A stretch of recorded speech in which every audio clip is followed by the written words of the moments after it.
The silent observers, Captain Marcus Rivera, floated in the observation bay of the research vessel Pathfinder, staring at the structure that shouldn't exist. The station hung in space like a dark crystal, ancient and mysterious. It orbited Earth at a distance where no satellite had ever been placed. No nation had built it. No corporation claimed ownership. Yet there it was, humming with power after millions of years. How did we miss this? Lieutenant Sarah Chun asked beside him. Her reflection in the window showed confusion mixed with excitement. Marcus shook his head slowly. It wasn't hiding. It was just waiting. Waiting for us to develop the right sensors to see it. 3 weeks ago, the new quantum detection array had gone online. Within hours, it picked up an anomaly. Something was out there, something that bent light around itself. Not perfectly invisible, just overlooked. The kind of technology that made human achievements look like children playing with blocks. The Pathfinder had reached the station 2 days ago. Since then, Marcus and his crew had been carefully exploring its corridors. The station was massive, easily the size of a small city. Its halls were empty, but pristine. Everything still worked. Power flowed through systems humans barely understood. And everywhere there were screens. Millions of screens showing Earth from every angle, every era, every moment of human history. Captain, you need to see this, Dr. James Park called from deeper in the station. His voice carried the weight of discovery. I've accessed the main archive. It's bigger than we thought. Much bigger. Marcus pushed off and glided through the corridor. The station's artificial gravity was minimal, just enough to give a sense of up and down. He found Dr. Park in a chamber filled with holographic displays. Images floated in the air, showing Earth across thousands of years. Dinosaurs roamed ancient continents. Early humans discovered fire. Civilizations rose and fell. Wars raged. Cities grew. Rockets launched into space. They've been watching us forever, Dr. Park said quietly. Every moment, every event, recorded and cataloged. Marcus moved closer to one display. It showed the first atomic bomb test. The mushroom cloud rose in perfect detail. The image shifted to show the bombs dropped on Hiroshima and Nagasaki. Then the Cold War, then modern conflicts. Every war, every weapon, every act of violence humanity had ever committed. Who were they? Marcus asked. Dr. Park manipulated the controls. The displays changed, showing alien beings. They were tall and slender with 4 eyes and skin that shimmered like oil on water. They called themselves the Watchers, an ancient species dedicated to observing intelligent life across the galaxy. They went extinct about 2 million years ago, but their technology endures. 2 million years, Sarah whispered. And it still works? Better than works, Dr. Park said. It's still recording, still observing, and it's connected to a network. Captain, this station isn't alone. There are thousands like it across the galaxy, all still functioning, all still watching other species. Marcus felt a chill. So we're not alone. We never were, Dr. Park confirmed. He brought up a new display. It showed a map of the galaxy. Hundreds of points glowed in different colors. Each point represents an intelligent species. The Watchers documented them all, and they're all still out there. 847 civilizations, all more advanced than us. All peaceful. All living under something called the Harmony Accord. Harmony Accord? Sarah asked. Dr. Park nodded. A treaty. A promise of non-interference. These species discovered each other thousands of years ago. They agreed to coexist peacefully. No wars, no conquest, no violence. They share technology, trade goods, and help each other grow. It's a galactic utopia. Marcus studied the map. And Earth? Earth is marked differently, Dr. Park said. The display zoomed in on their solar system. Earth glowed red while other inhabited worlds shone blue. We're classified as a protected evolution world. They've been watching us, but they never made contact. Never interfered. The records say it was intentional. Why? Marcus asked. Dr. Park pulled up more files. Text scrolled in alien languages, but the station's translation systems converted it to English. Because we're different. Every other species in the galaxy evolved from prey animals. Herbivores. Peaceful creatures that learned cooperation before they learned conflict. Humans evolved from predators. We hunted. We competed. We fought for survival. The galaxy has never seen anything like us. Sarah moved closer to the displays. She touched an image showing human soldiers in combat. They're afraid of us. Terrified, Dr. Park confirmed. The records are full of analysis. They've studied every human war, every weapon system, every tactical innovation. They've watched us go from stone axes to nuclear missiles in the blink of an eye by galactic standards. They call us the unmodified, the only species that was never pacified. Pacified? Marcus felt his pulse quicken. What does that mean? Dr. Park's expression darkened. There's more. Something the Watchers discovered, but never shared with the other species. About 3 million years ago, something changed in the galaxy. Multiple species suddenly became less aggressive, less violent. Their evolution shifted toward cooperation and peace. The Watchers suspected it wasn't natural. They found evidence of genetic manipulation. Someone or something altered the developing species, made them peaceful. But Earth was isolated, protected. We never received the treatment. The implications hung in the air like a weight. Humanity was the galaxy's only natural predator species. The only ones who remembered how to fight. Why would anyone do that? Sarah asked. Why make everyone peaceful except us? The Watchers didn't know, Dr. Park admitted. Their records end before they found the answer. But they labeled Earth as critical, essential, like we were being preserved for a purpose. Marcus turned away from the displays. His mind raced with possibilities. We need to report this. The United Nations needs to know. Every government needs to know. There's something else, Dr. Park said hesitantly. When I accessed the archive, I triggered a protocol. The station sent out a signal, a broadcast. It went to all the other observation stations in the network. What kind of signal? Marcus asked, though he already feared the answer. An update, informing them that Earth has reached spacefaring capability, that we've discovered the station, that we're ready for contact. Dr. Park paused. Captain, they know we're here now. They know we found them. And according to the Harmony Accord protocols, they're obligated to respond. Marcus looked back at the map of the galaxy. 847 civilizations. All peaceful. All cooperative. All about to learn that humanity existed. How long until they arrive? He asked quietly. The nearest species is 6 light-years away, but they have faster-than-light travel. Based on the Watchers' data about their technology, they could be here in weeks, maybe days. Sarah floated over to Marcus. What do we do? Marcus considered the question carefully. First contact. It was the moment humanity had dreamed about for generations. But not like this.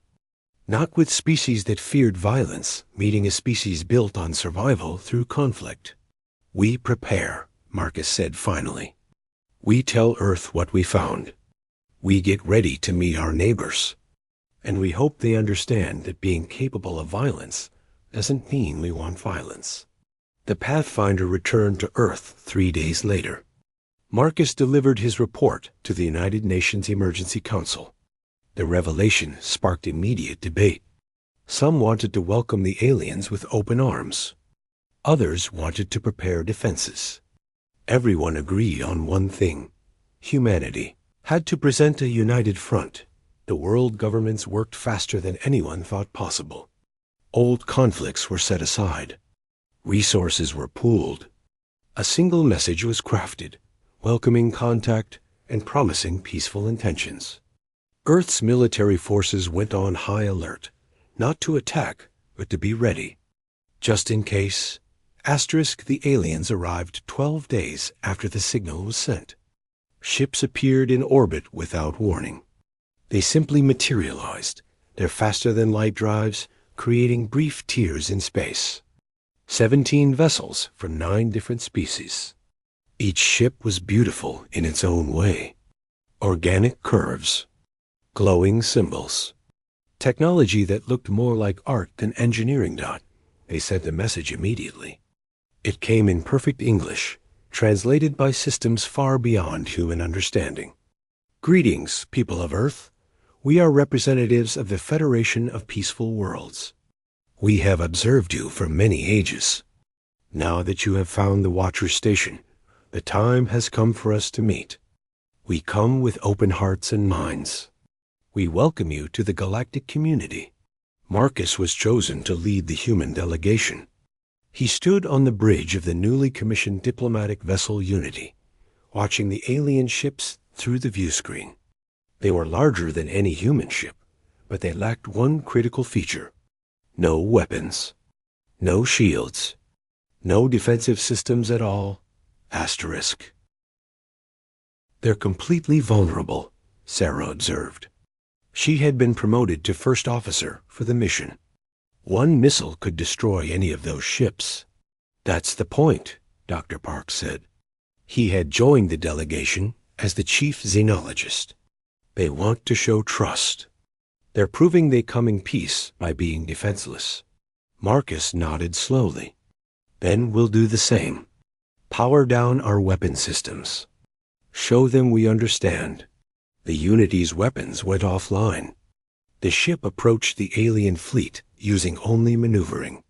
Thrusters. Slowly, carefully. Broadcasting. Peaceful intentions on every frequency. Meeting was scheduled to take place on the largest alien vessel.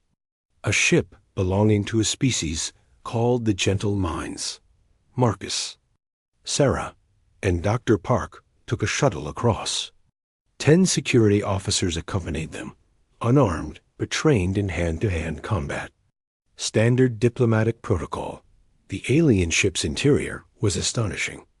Walls that glowed with soft light. Gravity that felt perfectly calibrated. Air that smelled of flowers and rain. Everything was designed for comfort and beauty. Nothing suggested military purpose or defensive capability. They were greeted by Ambassador Lyra of the Gentle Minds. She was tall and graceful with pale blue skin and large eyes that reflected light like mirrors. Her voice was melodious, speaking English with only a slight accent. "Welcome, humans," she said warmly. "We have waited so long to meet you. Please come. The council is assembled." She led them through corridors filled with other aliens. They saw species of every imaginable form. Beings with fur, scales, feathers, and smooth skin. Some walked, others floated, a few rolled on specialized appendages. All of them stopped to stare at the humans. Their expressions varied, but Marcus recognized one emotion clearly. Fear. The council chamber was vast. Representatives from hundreds of species sat in a circular arrangement. At the center was an open space where Marcus and his team were directed to stand. Thousands of eyes watched them. Ambassador Lyra stepped forward to address the assembly. Today marks a historic occasion. We welcome the humans, the first new species to join our Federation in 3,000 years. They come from Earth, a world we have protected and observed since its earliest days. Now they stand before us, ready to join the galactic community. Polite applause rippled through the chamber, but it was subdued. Nervous another ambassador stood. This one was covered in golden fur, with 6 limbs and a face that reminded Marcus of a cat. We have reviewed the records from the Watcher's Station. The humans have a complicated history. Much violence. Many wars. We understand they evolved differently than us. But we must ask, are they ready for peace? Can they embrace the Harmony Accord? Marcus stepped forward. He had prepared for this question. We understand your concerns. Yes, humanity has fought wars. We've made terrible mistakes. But we've also learned from them. We've grown. Today, Earth is more united than ever before. We've eliminated many diseases, reduced poverty, and begun healing our planet. We're not perfect, but we're trying. And we want to join you. We want to learn from you. We want peace. The council members whispered among themselves. Marcus saw doubt on many faces. A third ambassador stood. This one was reptilian with purple scales. Words are easy. We must see proof. Show us your diplomatic vessel. Let us understand what humans consider appropriate for peaceful contact. Marcus hesitated. This was the moment he had worried about. Of course. We'd be happy to give you a tour of the Unity. The delegation returned to the human ship with a group of alien observers. 20 ambassadors representing different species. They floated through the Unity's corridors, examining everything with careful attention. The tour went well at first. The aliens admired the crew quarters, the medical bay, and the scientific laboratories. They asked questions about human culture, art, and philosophy. Marcus began to relax. Maybe this would work out. Then they reached the security section. The aliens stopped at the armory. Through the transparent walls, they could see the weapons. Rifles, sidearms, body armor, non-lethal options like stun grenades and shock batons. By human standards, it was minimal. Just basic security for a diplomatic mission. The aliens reacted like they had seen a torture chamber. Several stepped back. Others made sounds of distress. Ambassador Lyra's face had gone pale. Why? She asked, her voice shaking. Why do you have these? This is a diplomatic vessel. A ship of peace. Why would you bring weapons? Marcus tried to explain. These are just for security. Protection. Every diplomatic mission carries basic defensive equipment. It's standard procedure. Protection from what? Another ambassador demanded. There is no danger. The galaxy is safe. We have peace. But what if something went wrong? Sarah asked. What if there was an accident? An emergency? We need to be able to defend ourselves and others. The aliens looked at each other with growing horror. One of them, a being made of what looked like living crystal, spoke in a trembling voice. You expect violence. You prepare for it. You cannot imagine a universe where it doesn't exist. We hope for peace, Marcus said carefully, but we prepare for problems. That's just being responsible. No, Ambassador Lyra said firmly. That is being paranoid. That is projecting your violent nature onto the universe. She turned to the other ambassadors. I motion that we end this meeting. The humans are not ready. They cannot join us until they learn to trust, until they abandon their weapons and embrace true peace. The motion was seconded immediately. The alien delegation left the Unity quickly, almost fleeing. Within hours, their ships had departed Earth's orbit. Marcus stood in the observation bay, watching them go. Sarah joined him, her expression troubled. What just happened? She asked. We scared them, Marcus said quietly. We showed them who we are, and they couldn't handle it. Dr. Park appeared behind them.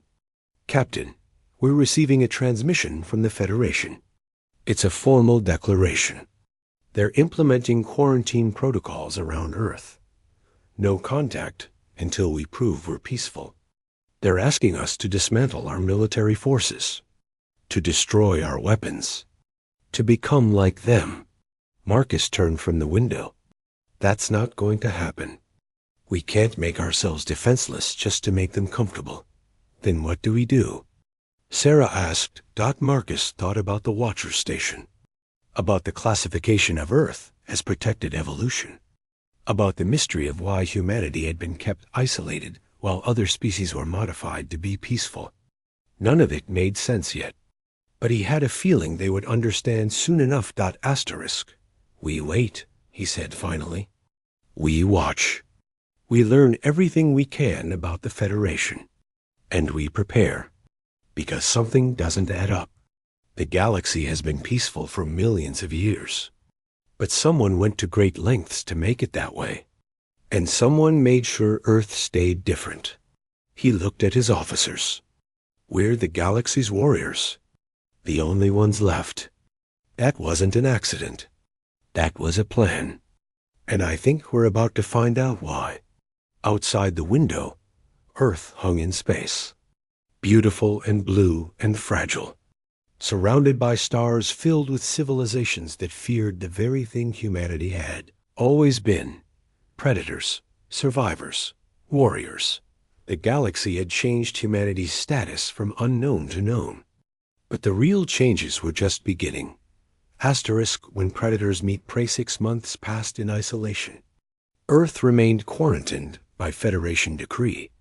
No ships approached. No messages arrived. The galaxy had declared humanity too dangerous and walked away. But Captain Marcus Rivera refused to waste the time. The Watcher Station became humanity's university, teaching them secrets about the galaxy they now could not join. Dr. James Park worked 18-hour days translating ancient records. What he found disturbed him more each week. He called Marcus to the station on a cold morning in November. You need to see this, Dr. Park said, his face haggard from lack of sleep. He pulled up a holographic display showing star charts.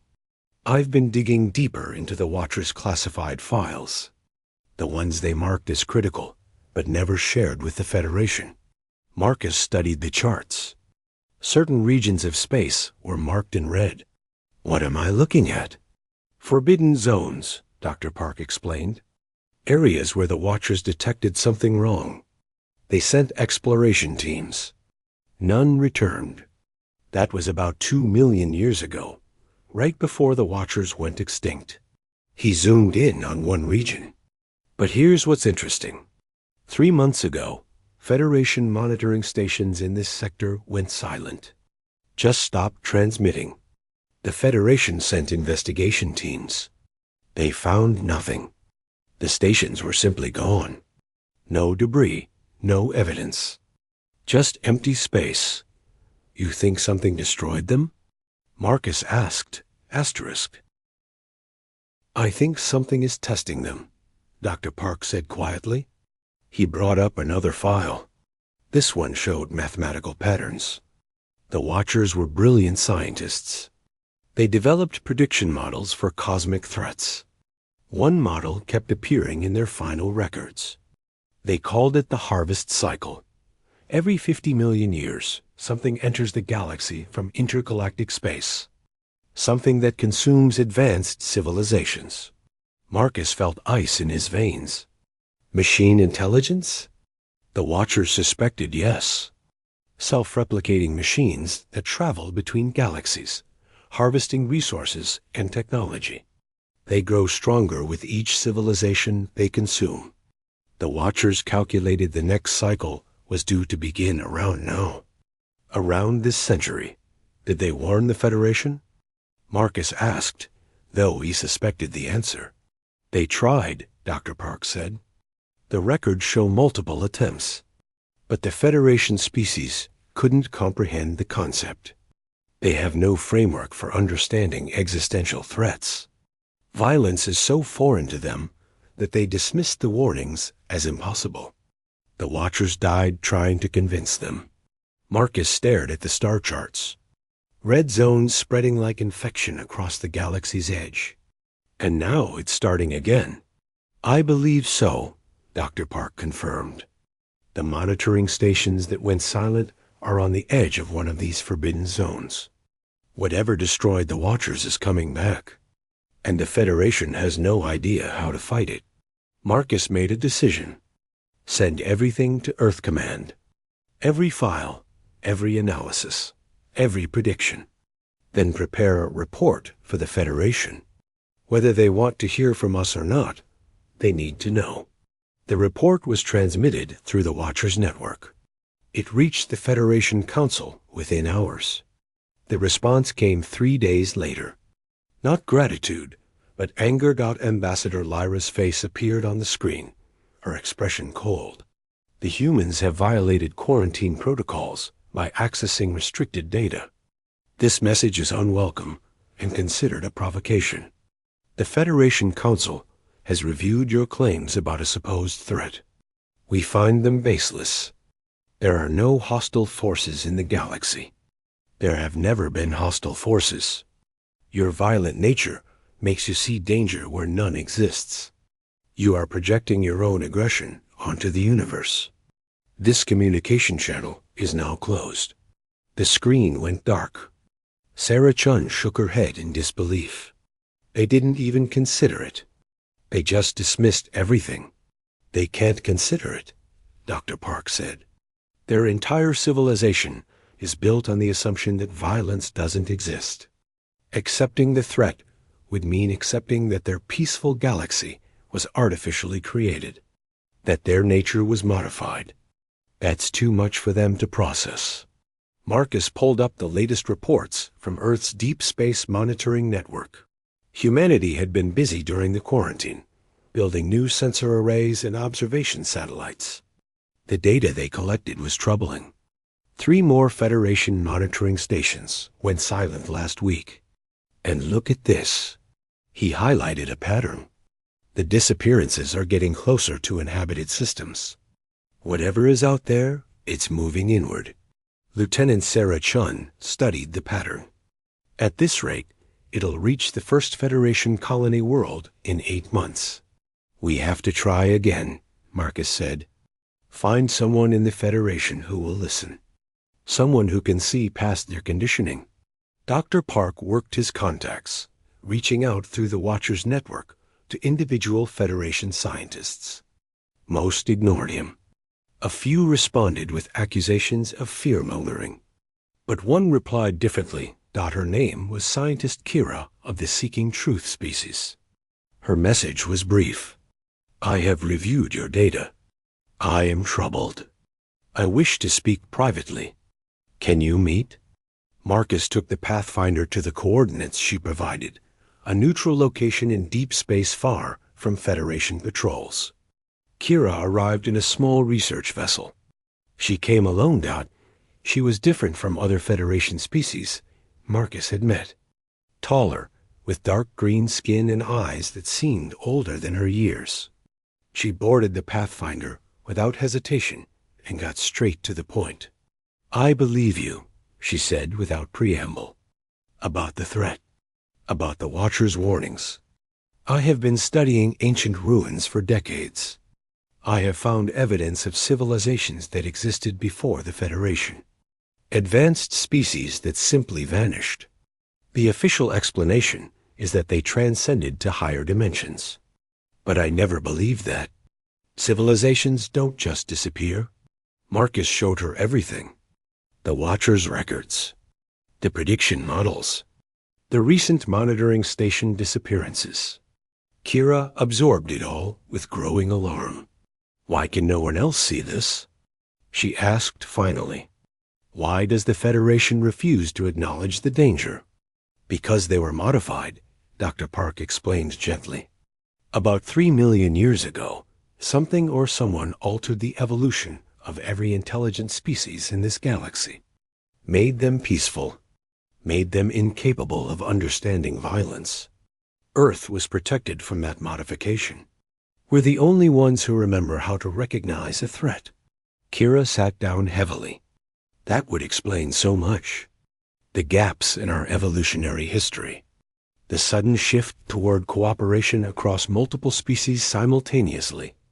We thought it was convergent evolution, natural development, but it was engineering. She looked at Marcus. Who did this to us? The Watchers didn't know, Marcus said, but they suspected it was done to prepare the galaxy for something, to create unity before a great threat arrived. A threat that is here now, Kira said. She stood abruptly. I must return to Federation space. I will try to convince the Council. Show them the evidence. Make them understand. They won't listen, Sarah warned. They'll call you paranoid, like they called us. Perhaps, Kira agreed. But I have to try. If you are correct, my people are in terrible danger. All our people are. Kira left with copies of all the data. Marcus watched her ship disappear into faster-than-light travel. He hoped she would succeed where humanity had failed. 2 weeks later, the crisis began. A Federation colony world called Serenity Prime stopped responding to communication. The Federation Council sent investigation ships. What they found shocked the galaxy. The planet was dead. Not destroyed, but stripped. Every building dismantled. Every machine harvested. Every living thing gone. The world had been processed with mechanical efficiency, leaving only bare rock behind. 12 million inhabitants vanished without a trace. The Federation erupted in panic. Ambassador Lyra sent an emergency transmission to Earth. Her face showed an emotion Marcus had never seen from a Federation species. Terror. We were wrong, she said, her voice shaking. Something attacked Serenity Prime. Something we cannot understand. The defense satellites saw vessels, machines. They tried to send warnings, but were destroyed. We have no weapons, no way to fight. We need help. We are asking humanity to assist us. Please, we have nowhere else to turn. Marcus stood in the command center of Earth's new orbital defense station. Around him, military officers waited for his decision. The Federation had ignored them, dismissed them, quarantined them. Now they came begging. What do you want to do, Captain? Sarah asked. Marcus thought about the 847 species in the Federation. Peaceful beings who had never known war, who had no concept of defense, who were about to face an enemy that existed only to consume. We help them, he said simply, not because they deserve it, but because it's the right thing to do, and because humanity knows what it's like to face extinction. We help them because we're the only ones who can. Earth's response was immediate. Admiral Jennifer Torres took command of the relief fleet. 50 warships, the best humanity had built. Not diplomatic vessels this time. Real military ships built for combat. Carriers, battleships, destroyers. Armed with nuclear weapons, railguns, missiles, and electronic warfare systems. The fleet jumped to Federation space. Marcus accompanied them on the flagship Defender. When they arrived at the Federation Council's home world, the sight was surreal. Hundreds of Federation ships gathered in orbit. Beautiful vessels with flowing designs and glowing lights. Not one of them armed. Ambassador Lyra met them via communication link. Thank you for coming. We are grateful for your assistance. What do you need from us? Admiral Torres got straight to business. Information. Show us everything you know about the enemy. Their ships, their tactics, their technology. Every piece of data you have. The Federation provided recordings from Serenity Prime. Marcus watched them with growing concern. The enemy vessels were massive, geometric structures of dark metal. They moved with precise coordination. Their weapons cut through the colony's infrastructure like hot knives through butter. And they showed no interest in communication. They simply harvested everything and moved on. Their machines, Dr. Park confirmed after analyzing the data. Autonomous intelligences. not alive in any biological sense. They exist only to acquire resources and replicate. Classic von Neumann probes, but on a galactic scale. How do we fight them? Kira asked. She had joined the human fleet, eager to help however she could. Asterisk. Admiral Torres pulled up tactical displays. We identify their weaknesses. We predict their movements. We hit them hard before they can adapt. But we need the Federation's help.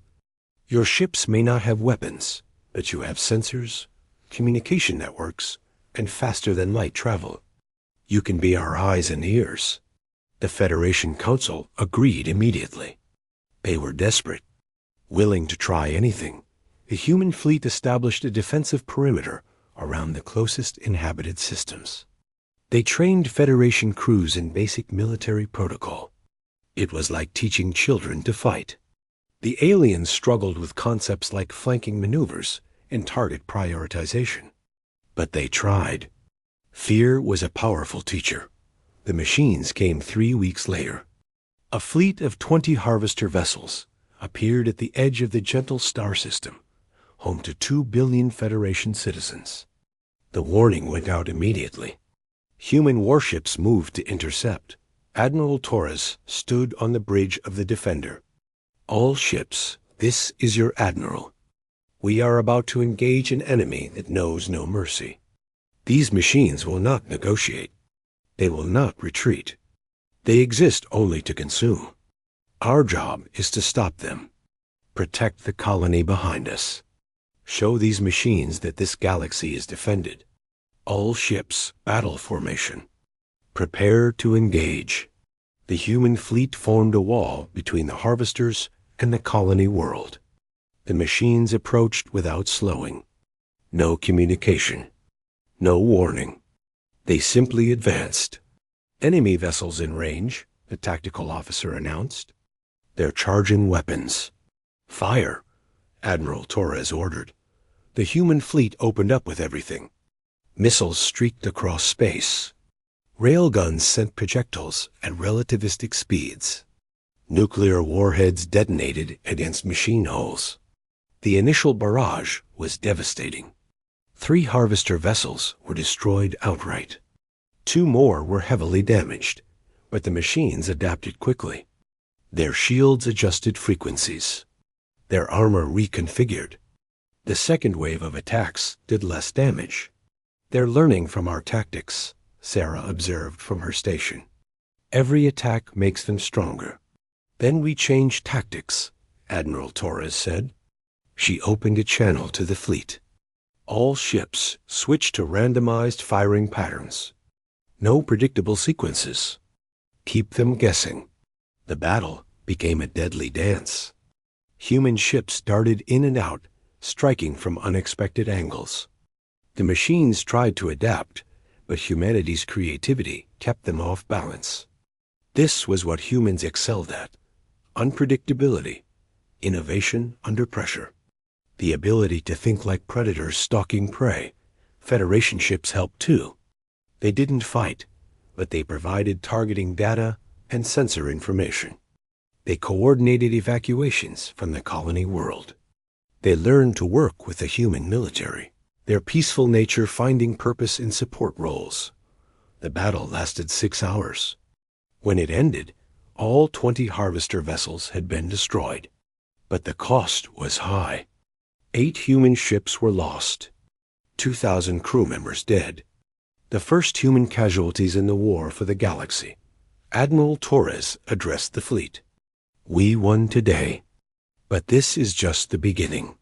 More machines are coming. We need to be ready. We need to be stronger. And we need the Federation to understand something important. She opened a channel to the Federation Council. Ambassador Lyra's face appeared, showing relief and gratitude. You saved us. Thank you. How can we ever repay you? By learning, Admiral Torres said bluntly. By accepting that the galaxy is not safe. That peace must be defended. That being peaceful doesn't mean being helpless. We will fight for you. We will teach you. But you must be willing to change, to adapt, to become something more than you are. Ambassador Lyra nodded slowly. We understand. We will learn. What do you need? Soldiers, Admiral Torres said. Not fighters. You will never be warriors like humans. But you can be defenders. You can learn to operate weapon systems. You can crew defensive platforms. You can protect your worlds while we hunt the enemy. Will you do this? The question hung in space. The Federation had lived in peace for millions of years. Now they faced a choice. Remain pure and die, or adapt and survive. Ambassador Lyra looked at the other council members. Marcus saw doubt on many faces, fear, reluctance, but also determination. The attack on Serenity Prime had changed something fundamental. They had seen the cost of helplessness. We will learn, Ambassador Lyra said finally. We will change. Teach us how to defend ourselves. The training began immediately. Human military advisors spread across Federation space. They taught aliens how to operate weapon systems, how to think tactically, how to recognize threats and respond appropriately. It was slow work. The Federation species struggled with concepts that came naturally to humans. But they persisted. Scientist Kira proved invaluable. She understood both human and Federation thinking.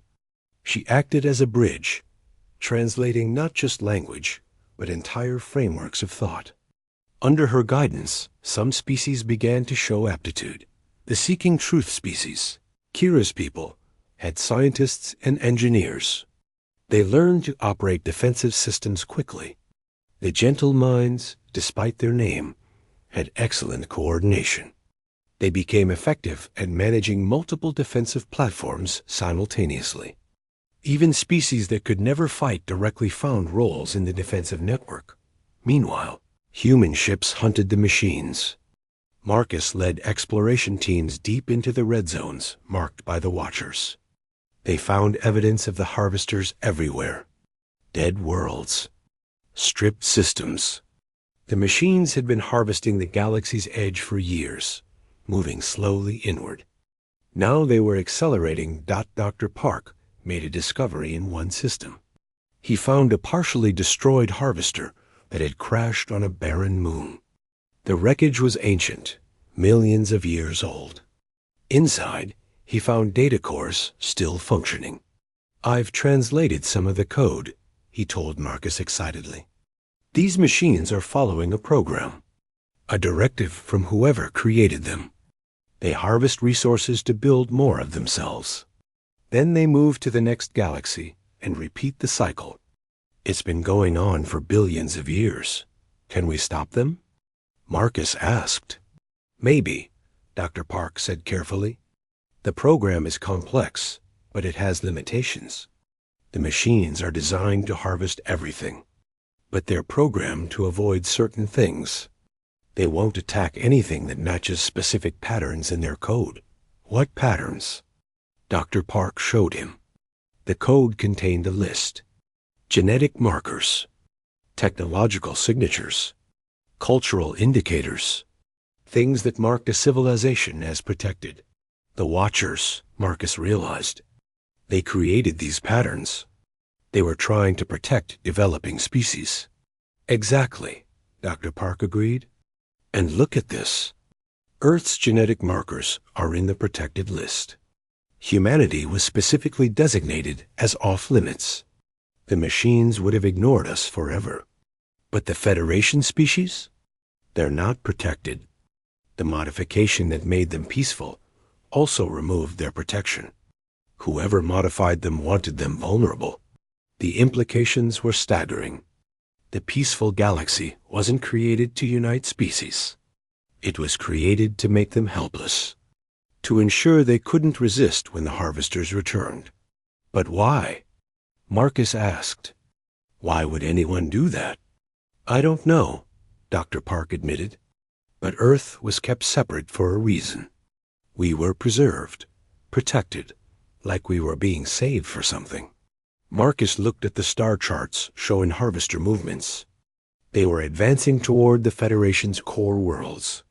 Billions of lives at risk. And humanity was the only thing standing in their way. We were saved for this, he said quietly. Earth was the reserve. The warriors kept in storage.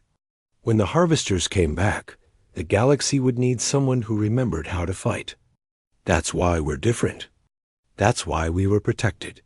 Then the plan worked, Dr. Park said. We're here. We're fighting. We're doing exactly what someone designed us to do. Marcus felt the weight of it. Humanity's entire history, their violence and wars and struggles, had all been part of a plan spanning millions of years. They were weapons forged by time itself. And now they had to fulfill their purpose. Asterisk. Gather all the data, Marcus ordered. Everything about the harvester's programming. If they have weaknesses, we'll find them. And we'll use them. Admiral Torres received the information and formulated a new strategy. The harvesters followed patterns. They moved in predictable ways. They prioritized certain types of resources. Humans could use that against them. We're going to set a trap, she announced to her command staff. We'll establish a defensive line at the Threshold Nebula. It's the only viable approach to the Federation core worlds. The harvesters will have to come through there. When they do, we'll be waiting. The Federation mobilized everything. Every ship, every station, every defensive platform. They positioned themselves according to human tactical planning. For the first time in their history, the peaceful species prepared for war. The harvesters came in force. Not 20 vessels this time, but 200. A fleet large enough to harvest entire sectors. They entered the Threshold Nebula expecting no resistance. Asterisk. Instead, they found an army. Human warships led the attack. Behind them, Federation vessels provided support. Defensive platforms activated, creating overlapping fields of fire. The nebula itself became a weapon, its dense gases hiding mines and automated weapons. The battle was massive. The largest engagement in the galaxy's recorded history. Harvesters and defenders clashed in a storm of fire and metal. The machines fought with mechanical precision. But humans fought with something the machines couldn't. Replicate, creativity, adaptability. The willingness to sacrifice for something greater than themselves. Federation species watched their human allies throw themselves into impossible situations. They saw crews piloting damaged ships on suicide runs to take out harvester capital vessels. They witnessed tactical brilliance and desperate bravery. And something changed in them. Species that had been peaceful for millions of years remembered something ancient. Something buried deep in their modified genetics. The will to survive. The courage to fight for their homes. The strength that comes from defending what you love. Gentle Mind's commander named Sola made the first independent tactical decision. Her vessel was damaged, shields failing. A harvester approached to finish her off. Instead of fleeing, Sola rammed her ship into the machine's main processor core. Both vessels were destroyed.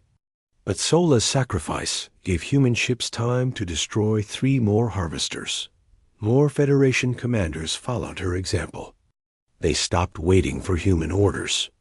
They started thinking tactically themselves, making decisions, taking risks, fighting. Admiral Torres watched it happen from the Defender's bridge. They're waking up, she said with wonder. Commodification is breaking down. They're remembering who they were. The battle turned.